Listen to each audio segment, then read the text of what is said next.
नाशिकमध्ये येणाऱ्या वर्षांमध्ये होणाऱ्या कुंभमेळ्यासाठी लाखोच्या संख्येने भाविक भक्त साधू संत नाशिकमध्ये येणार आहेत आणि त्यांच्या तात्पुरत्या सोयीसाठी साधूग्राम बांधला जाणार आहे.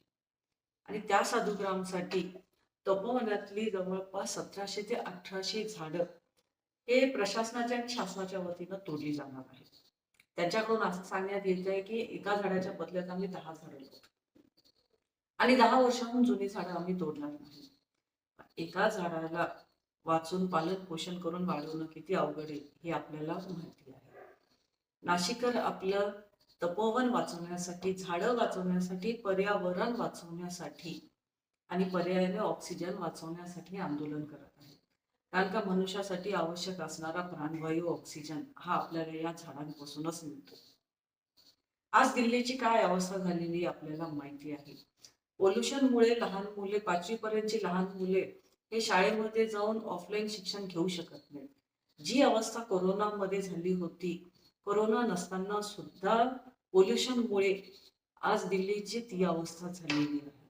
ज्या शाळांमध्ये एअर प्युरिफायर आहेत तिथं मुलं जाऊन ऑफलाईन शिक्षण घेऊ शकतात, नाहीतर घरूनच त्यांना ऑनलाईन शिक्षण घेण्याची वेळ आलेली आहे. 7-8 महिन्याखाली तेलंगणातील हैदराबाद जवळ 400 एकरामध्ये IT पार्कसाठी शासनाच्या वतीने डिफॉरेस्टेशन करण्यात आलं. ज्या यंग जनरेशनसाठी आपण तंत्रज्ञानाची दारखोली करत आहोत, त्याच तरुण पिढीला ऑक्सिजनची सुद्धा तेवढीच आवश्यकता आहे. नाहीतर दिल्लीसारखी अवस्था होऊन जाईल. एक दिवस असा येईल प्रत्येकाला ऑक्सिजनसाठी आपलं आपलं झाड पाठीवर घेऊन फिरायची वेळ येईल.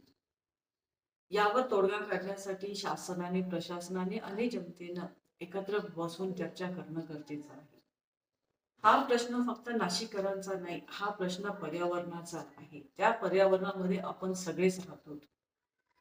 जगातील कुठल्याही धर्माकडून दुसऱ्या धर्माला, कुठल्याही जातीकडून दुसऱ्या जातीला धोका नसून आपल्याकडून निसर्गाला, पर्यावरणाला आणि वन्यजीवाला धोका आहे. झाडं वाचवणं ही आपली जबाबदारी नसून आपली गरज सुद्धा आहे. त्यासाठी सेव्ह ट्रीज, झाडं हे वाचलेच पाहिजेत.